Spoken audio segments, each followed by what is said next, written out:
Le sommet sur la planète a donc eu lieu hier, mardi. Il s'est tenu à la Scène Musicale, cette magnifique salle de concert qui vient d'être inaugurée sur la Seine, à l'ouest de Paris, en lieu et place des usines Renault. Oui, c'est tout un symbole d'une époque aujourd'hui révolue, celle du labeur, celle de la chaîne des usines, qui a été remplacée par une salle de spectacle, une salle de musique.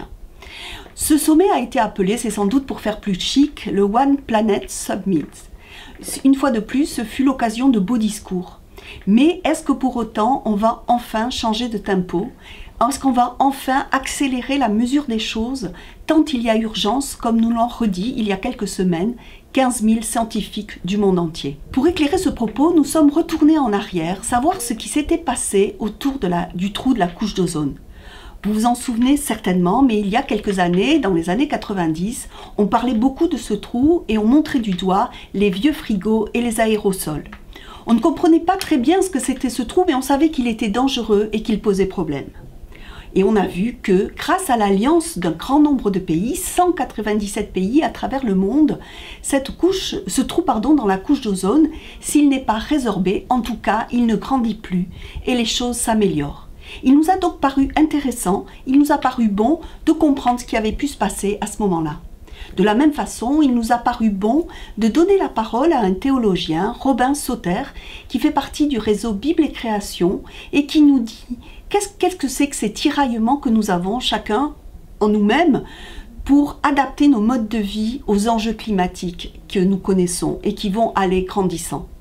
Oui, quel pas sommes-nous prêts à faire, chacun, individuellement, pour diminuer notre empreinte carbone en pensant à nos enfants, nos petits-enfants, mais aussi aux victimes du réchauffement climatique et notamment à nos frères et sœurs qui vivent dans des îles en Océanie.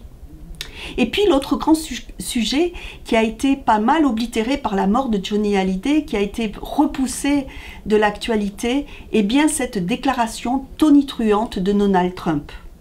Bien sûr, nous sommes habitués à la provocation de ce président de la République américaine qui cherche toujours à aller plus loin dans le coup médiatique. Là, il a bien réussi son coup.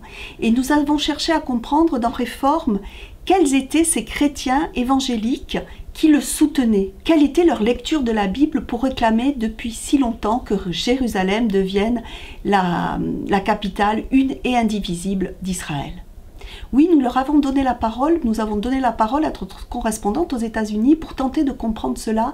Et nous avons aussi demandé à un théologien, Frédéric Grognon, si cette lecture de la Bible était la seule possible. Eh bien non, évidemment, elle n'est pas la seule. Et il nous a redit, Frédéric, combien à vues humaines, ce qui se passe en Israël nous donne peu d'espoir. Combien cette annonce faite par Trump risque de remettre le feu aux poudres. Mais dans le même temps, notre espérance de chrétien et cette espérance qui est renouvelée au temps de Noël nous permet de continuer de croire en un avenir possible.